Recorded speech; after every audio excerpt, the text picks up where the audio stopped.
كذبت ثمود المرسلين. سمود نے رسولوں کو جھٹلایا.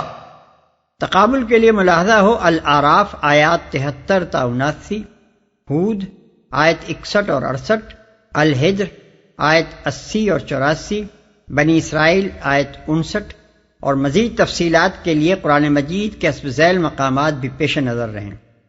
النمل آیت 45 اور 53، الذاریات 43 اور 45، القمر 23 اور 31، الحاقہ 4 اور 5، الفجر 9، الشمس 11۔ اس قوم کے متعلق قرآن مجید میں مختلف مقامات پر جو تصریحات کی گئی ہیں ان سے معلوم ہوتا ہے کہ عاد کے بعد جس قوم کو عروج عطا کیا گیا وہ یہی تھی، جعلکم خلفاء من بعد عاد، الاعراف آیت 74۔ مگر اس کی تمدنی ترقی نے بھی بالآخر وہی شکل اختیار کی جو عاد کی ترقی نے کی تھی، یعنی معیار زندگی بلند سے بلندتر اور معیار آدمیت پست سے پستر ہوتا چلا گیا۔ ایک طرف میدانی علاقوں میں عالی شان قصر اور پہاڑوں میں ایلورا اور اجنٹا کے غاروں جیسے مکان بن رہے تھے، دوسری طرف معاشرے میں شرک و بت پرستی کا زور تھا اور زمین ظلم و ستم سے لبریز ہو رہی تھی۔ قوم کے بدترین مفسد لوگ اس کے لیڈر بنے ہوئے تھے، اونچے طبقے اپنی بڑائی کے گھمنڈ میں سرشار تھے۔ حضرت صالح علیہ السلام کی دعوت حق نے اگر اپیل کیا تو نچلے طبقے کے کمزور لوگوں کو کیا، اونچے طبقوں نے اسے ماننے سے صرف اس لیے انکار کر دیا کہ انا بالذی آمنتم بہ کافرون، یعنی جس چیز پر تم ایمان لائے ہو اس کو ہم نہیں مان سکتے۔ اذ قال لهم اخوهم صالح الا تتقون انی لکم رسول امین فاتقوا اللہ واطیعون۔ یاد کرو جب ان کے بھائی صالح نے ان سے کہا کیا تم ڈرتے نہیں، میں تمہارے لیے ایک امانت دار رسول ہوں، لہذا تم اللہ سے ڈرو اور میری اطاعت کرو۔ ایک امانت دار رسول ہوں۔ حضرت صالح علیہ السلام کی امانت و دیانت اور غیر معمولی قابلیت کی شہادت خود اس قوم کے لوگوں کی زبان سے قرآن مجید ان الفاظ میں نقل کرتا ہے، قالوا یا صالح قد كنت فینا مرجوا قبل هذا، سورہ ہود آیت 62۔ یعنی انہوں نے کہا کہ اے صالح، اس سے پہلے تو تم ہمارے درمیان ایسے آدمی تھے جس سے ہماری بڑی امیدیں وابستہ تھیں۔ وما اسألكم عليه من اجر ان اجري الا على رب العالمين اتتركون فيما هاهنا آمنين في جنات وعيون وزروع ونخل طلعها هضيم۔ میں اس کام پر تم سے کسی اجر کا طالب نہیں ہوں، میرا اجر تو رب العالمین کے ذمے ہے۔ کیا تم ان سب چیزوں کے درمیان جو یہاں ہیں بس یوں ہی اطمینان سے رہنے دیے جاؤ گے؟ ان باغوں اور چشموں میں، ان کھیتوں اور نخلستانوں میں جن کے خوشے رس بھرے ہیں، اطمینان سے رہنے دیے جاؤ گے؟ یعنی کیا تمہارا خیال یہ ہے کہ تمہارا یہ عیش دائمی اور ابدی ہے؟ کیا اس کو کبھی زوال آنا نہیں ہے؟ کیا تم سے کبھی ان نعمتوں کا حساب نہ لیا جائے گا اور کبھی ان اعمال کی باس پرس نہ ہوگی جن کا تم ارتکاب کر رہے ہو؟ جن کے خوشے رس بھرے ہیں۔ اصل میں لفظ حظیم استعمال ہوا ہے، جس سے مراد کھجور کے ایسے خوشے ہیں جو پھلوں سے لد کر جھک گئے ہوں اور جن کے پھل پکنے کے بعد نرمی اور رطوبت کی وجہ سے پھٹے پڑتے ہوں۔ وَتَنْحِتُونَ مِنَ الْجِبَالِ بُيُوتًا فَارِهِينَ فَاتَّقُوا اللَّهَ وَأَطِيعُونَ۔ تم پہاڑ کھود کھود کر فخریہ ان میں عمارتیں بناتے ہو، اللہ سے ڈرو اور میری اطاعت کرو۔ ان میں عمارتیں بناتے ہو۔ جس طرح عاد کے تمدن کی نمایاں ترین خصوصیت یہ تھی کہ وہ اونچے اونچے ستونوں والی عمارتیں بناتے تھے، اسی طرح سمود کے تمدن کی سب سے زیادہ نمایاں خصوصیت جس کی بنا پر وہ قدیم زمانے کی قوموں میں مشہور تھے یہ تھی کہ وہ پہاڑوں کو تراش تراش کر ان کے اندر عمارتیں بناتے تھے۔ چنانچہ سورہ فجر میں جس طرح عاد کو ذات العماد یعنی ستونوں والے کا لقب دیا گیا ہے، اسی طرح سمود کا ذکر اس حوالے سے کیا گیا ہے کہ الذین جابوا الصخر بالواد، یعنی وہ جنہوں نے وادی میں چٹانیں تراشی ہیں۔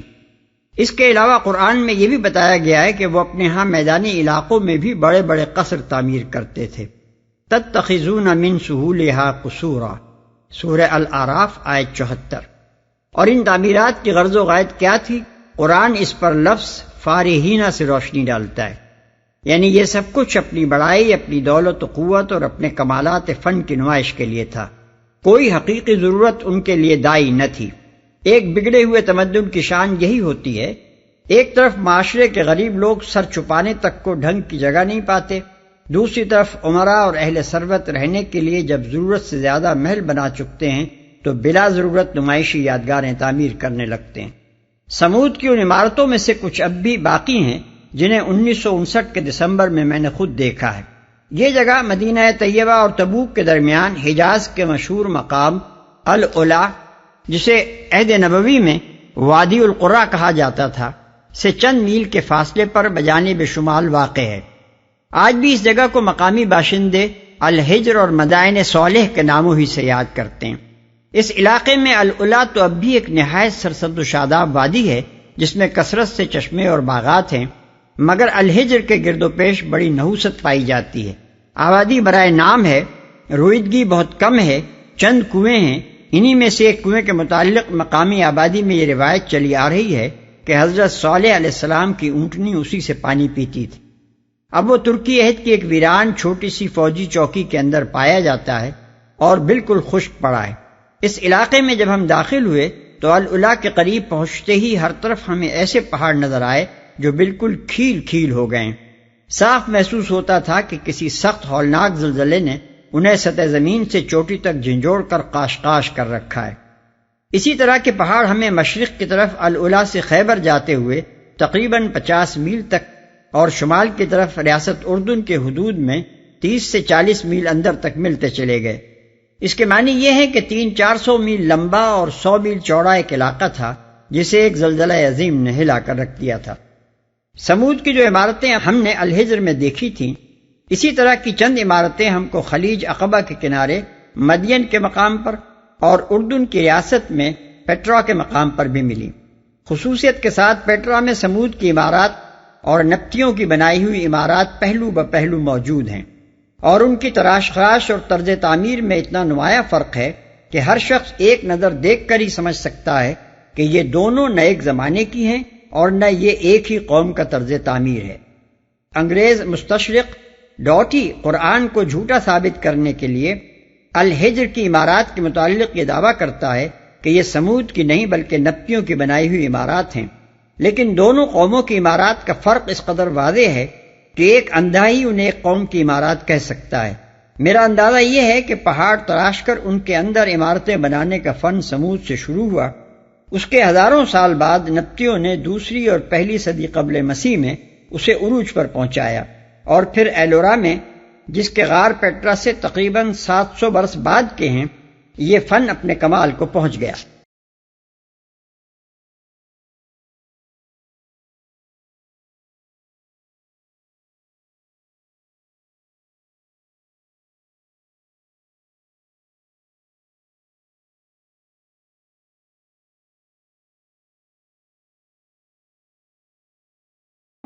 ولا تطيعوا أمر المسرفين الذين يفسدون في الأرض ولا يصلحون۔ ان بے لگام لوگوں کی اطاعت نہ کرو جو زمین میں فساد برپا کرتے ہیں اور کوئی اصلاح نہیں کرتے۔ یعنی اپنے ان عمراء اور رؤساء اور ان رہنماؤں اور حاکموں کی اطاعت چھوڑ دو جن کی قیادت میں تمہارا یہ فاسد نظام زندگی چل رہا ہے۔ یہ مسرف لوگ ہیں، اخلاق کی ساری حدیں پھاند کر شتر بے مہار بن چکے ہیں، ان کے ہاتھوں سے کوئی اصلاح نہیں ہو سکتی۔ یہ جس نظام کو چلائیں گے اس میں بگاڑ ہی پھیلے گا۔ تمہارے لیے فلاح کی کوئی صورت اگر ہے تو صرف یہ کہ اپنے اندر خدا ترسی پیدا کرو اور مفسدوں کی اطاعت چھوڑ کر میری اطاعت کرو، کیونکہ میں خدا کا رسول ہوں، میری امانت و دیانت کو تم پہلے سے جانتے ہو، اور میں ایک بے غرض آدمی ہوں، اپنے کسی ذاتی فائدے کے لیے اصلاح کا یہ کام کرنے نہیں اٹھا ہوں۔ یہ تھا وہ مختصر منشور جو حضرت صالح علیہ السلام نے اپنی قوم کے سامنے پیش کیا۔ اس میں صرف مذہبی تبلیغ ہی نہ تھی، تمدنی و اخلاقی اصلاح اور سیاسی انقلاب کی دعوت بھی ساتھ ساتھ موجود تھی۔ قالوا انما انت من المسحرين ما انت الا بشر مثلنا فأت بآية ان كنت من الصادقين۔ انہوں نے جواب دیا، تو محض ایک سحر زدہ آدمی ہے، تو ہم جیسے ایک انسان کے سوا اور کیا ہے، لا کوئی نشانی اگر تو سچا ہے۔ ایک سحر زدہ آدمی ہے۔ سحر زدہ یعنی دیوانہ و مجنون، جس کی عقل ماری گئی ہو۔ قدیم تصورات کے مطابق پاگل پن یا تو کسی جن کے اثر سے لاحق ہوتا تھا یا جادو کے اثر سے، اس لیے وہ جسے پاگل کہنا چاہتے تھے اس کو یا تو مجنون کہتے تھے یا مسحور اور مساحر۔ لا کوئی نشانی اگر تو سچا ہے، یعنی بظاہر تو ہم میں اور تجھ میں کوئی فرق نظر نہیں آتا کہ ہم تجھے خدا کا فرستادہ مان لیں، لیکن اگر تو اپنے مامور من اللہ اور مرسل من جانب اللہ ہونے کے دعوے میں سچا ہے تو کوئی ایسا محسوس معجزہ پیش کر جس سے ہمیں یقین آ جائے کہ واقعی کائنات کے خالق اور زمین و آسمان کے مالک نے تجھ کو ہمارے پاس بھیجا ہے۔ قال هذه ناقة لها شرب ولكم شرب يوم معلوم ولا تمسوها بسوء فيأخذكم عذاب يوم عظيم۔ صالح نے کہا، یہ اونٹنی ہے، ایک دن اس کے پینے کا ہے اور ایک دن تم سب کے پانی لینے کا، اس کو ہرگز نہ چھیڑنا ورنہ ایک بڑے دن کا عذاب تم کو آ لے گا۔ یہ اونٹنی ہے۔ معجزے کے مطالبے پر اونٹنی پیش کرنے سے صاف ظاہر ہوتا ہے کہ وہ محض ایک عام اونٹنی نہ تھی جیسی ہر عرب کے پاس وہاں پائی جاتی تھی، بلکہ ضرور اس کی پیدائش اور اس کے ظہور میں یا اس کی خلقت میں کوئی ایسی چیز تھی جسے معجزے کی طلب پر پیش کرنا معقول ہوتا۔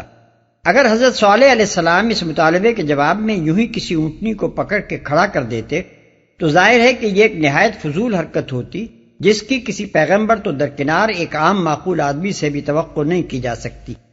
یہ بات یہاں تو صرف سیاق کلام ہی کے اقتضاء سے سمجھ میں آتی ہے، لیکن دوسرے مقامات پر قرآن میں صراحت کے ساتھ اس اونٹنی کے وجود کو معجزہ کہا گیا ہے۔ سورہ اعراف اور سورہ ہود میں فرمایا گیا ہذہ ناقۃ اللہ لکم آیہ، یعنی یہ اللہ کی اونٹنی تمہارے لیے نشانی کے طور پر ہے، اور سورہ بنی اسرائیل میں اس سے بھی زیادہ پرزور الفاظ میں ارشاد ہوا ہے وَمَا مَنَعْنَا أَن نُرْسِلَ بِالْآيَاتِ إِلَّا أَن كَذَّبَ بِهَا الْأَوَّلُونَ وَآتَيْنَا ثَمُودَ النَّاقَةَ مُبْصِرَةً فَظَلَمُوا بِهَا وَمَا نُرْسِلُ بِالْآيَاتِ إِلَّا تَخْوِيفًا۔ آیت 59۔ یعنی ہم کو نشانیاں بھیجنے سے کسی چیز نے نہیں روکا مگر اس بات نے کہ پہلے لوگ ان کو جھٹلا چکے ہیں، اور ہم سمود کے سامنے آنکھوں دیکھتے اونٹنی لے آئے، پھر بھی انہوں نے اس کے ساتھ ظلم کیا۔ نشانیاں تو ہم خوف دلانے ہی کے لیے بھیجتے ہیں، یعنی تماشا دکھانے کے لیے تو نہیں بھیجتے۔ اس پر مزید وہ چیلنج ہے جو اونٹنی کو میدان میں لے آنے کے بعد اس کافر قوم کو دیا گیا۔ اس کی نوعیت ہی ایسی تھی کہ صرف ایک معجزہ ہی پیش کر کے ایسا چیلنج دیا جا سکتا تھا۔ ایک دن تم سب کے پانی لینے کا، یعنی ایک دن تنہا یہ اونٹنی تمہارے کنووں اور چشموں سے پانی پیے گی، اور ایک دن ساری قوم کے آدمی اور جانور پئیں گے۔ خبردار اس کی باری کے دن کوئی شخص پانی لینے کی جگہ پھٹکنے نہ پائے۔ یہ چیلنج بجائے خود نہایت سخت تھا، لیکن عرب کے مخصوص حالات میں تو کسی قوم کے لیے اس سے بڑھ کر کوئی دوسرا چیلنج ہو نہیں سکتا تھا۔ وہاں تو پانی ہی کے مسئلے پر خون خرابے ہو جاتے تھے، قبیلہ قبیلے سے لڑ جاتا تھا، اور جان جوکھوں کی بازی لگا کر کسی کنویں یا چشمے سے پانی لینے کا حق حاصل کیا جاتا تھا۔ اس سرزمین میں کسی شخص کا اٹھ کر یہ کہہ دینا کہ ایک دن میری اکیلی اونٹنی پانی پیے گی اور باقی ساری قوم کے آدمی اور جانور صرف دوسرے دن ہی پانی لے سکیں گے، یہ معنی رکھتا تھا کہ وہ دراصل پوری قوم کو لڑائی کا چیلنج دے رہا ہے۔ ایک زبردست لشکر کے بغیر کوئی آدمی عرب میں یہ بات زبان سے نہ نکال سکتا تھا، اور کوئی قوم یہ بات اس وقت تک نہ سن سکتی تھی جب تک وہ اپنی آنکھوں سے یہ نہ دیکھ رہی ہو کہ چیلنج دینے والے کے پشت پر اتنے شمشیر زن اور تیر انداز موجود ہیں جو مقابلے پر اٹھنے والوں کو کچل کر رکھ دیں گے۔ لیکن حضرت صالح علیہ السلام نے بغیر کسی لاؤ لشکر کے تنہا اٹھ کر یہ چیلنج اپنی قوم کو دیا، اور قوم نے نہ صرف یہ کہ اس کو کان لٹکا کر سنا، بلکہ بہت دنوں تک ڈر کے مارے وہ اس کی تعمیل بھی کرتی رہی۔ سورہ اعراف اور سورہ ہود میں اس پر اتنا اضافہ اور ہے کہ ارشاد ہوتا ہے کہ هذه ناقۃ اللہ لکم آیۃ فذروها تأکل فی ارض اللہ ولا تمسوها بسوء، یعنی یہ اللہ کی اونٹنی تمہارے لیے نشانی کے طور پر ہے، چھوڑ دو اسے کہ خدا کی زمین میں چرتی پھرے، ہرگز اسے برے ارادے سے نہ چھونا۔ یعنی چیلنج صرف اتنا ہی نہ تھا کہ ہر دوسرے روز اکیلی یہ اونٹنی دن بھر سارے علاقے کے پانی کی اجارہ دار رہے گی، بلکہ اس پر مزید یہ چیلنج بھی تھا کہ یہ تمہارے کھیتوں اور باغوں اور نخلستانوں اور چراگاہوں میں دندناتی پھرے گی، جہاں چاہے گی جائے گی، جو کچھ چاہے گی کھائے گی، خبردار جو کسی نے اسے چھیڑا۔ فعقروها فأصبحوا نادمين فأخذهم العذاب إن في ذلك لآية وما كان أكثرهم مؤمنين وإن ربك لهو العزيز الرحيم۔ مگر انہوں نے اس کی کوچیں کاٹ دیں اور آخرکار پچھتاتے رہ گئے، عذاب نے انہیں آ لیا۔ یقیناً اس میں ایک نشانی ہے، مگر ان میں سے اکثر ماننے والے نہیں، اور حقیقت یہ ہے کہ تیرا رب زبردست بھی ہے اور رحیم بھی۔ کوچیں کاٹ دیں، یہ مطلب نہیں ہے کہ جس وقت انہوں نے حضرت صالح علیہ السلام سے یہ چیلنج سنا اسی وقت وہ اونٹنی پر پل پڑے اور اس کی کوچیں کاٹ ڈالی، بلکہ کافی مدت تک یہ اونٹنی ساری قوم کے لیے ایک مسئلہ بنی رہی۔ لوگ اس پر دلوں میں اونٹتے رہے، مشورے ہوتے رہے، اور آخرکار ایک منچلے سردار نے اس کام کا بیڑا اٹھایا کہ وہ قوم کو اس بلا سے نجات دلائے گا۔ سورہ شمس میں اس شخص کا ذکر ان الفاظ میں کیا گیا ہے، اذ انبعث اشقاها، یعنی جبکہ اٹھا اس قوم کا سب سے زیادہ شقی آدمی۔ اور سورہ قمر میں فرمایا گیا ہے فنادوا صاحبهم فتعاطى فعقر، یعنی انہوں نے اپنے رفیق سے اپیل کی، آخرکار وہ یہ کام اپنے ذمے لے کر اٹھا اور اس نے کوچیں کاٹ ڈالی۔ عذاب نے انہیں آ لیا۔ قرآن میں دوسرے مقامات پر اس عذاب کی جو تفصیل بیان ہوئی ہے وہ یہ ہے کہ جب اونٹنی مار ڈالی گئی تو حضرت صالح علیہ السلام نے اعلان کیا تمتعوا فی دارکم ثلاثۃ ایام، یعنی 3 دن اپنے گھروں میں مزے کر لو۔ ہود آیت 65۔ اس نوٹس کی مدت ختم ہونے پر رات کے پچھلے پہر صبح کے قریب ایک زبردست دھماکہ ہوا اور اس کے ساتھ ایسا سخت زلزلہ آیا جس نے آن کی آن میں پوری قوم کو تباہ کر کے رکھ دیا۔ صبح ہوئی تو ہر طرف اس طرح کچلی ہوئی لاشیں پڑی تھیں جیسے باڑے کی باڑ میں لگی ہوئی سوکھی جھاڑیاں جانوروں کی آمد و رفت سے پامال ہو کر رہ گئی ہوں۔ نہ ان کے سنگین قصر انہیں اس آفت سے بچا سکے، نہ پہاڑوں میں کھودے ہوئے غار۔ چنانچہ ارشاد ہوتا ہے انا ارسلنا علیہم صیحۃ واحدۃ فکانوا کحشیم المحتضر، سورہ قمر آیت 31۔ اور مزید ارشاد ہوتا ہے فاخذتهم الرجفۃ فاصبحوا فی دارہم جاثمین، سورہ اعراف آیت 78۔ مزید ارشاد ہوتا ہے فاخذتهم الصیحۃ مصبحین فما اغنی عنہم ما کانوا یکسبون، سورہ حجر آیات 83 اور 84۔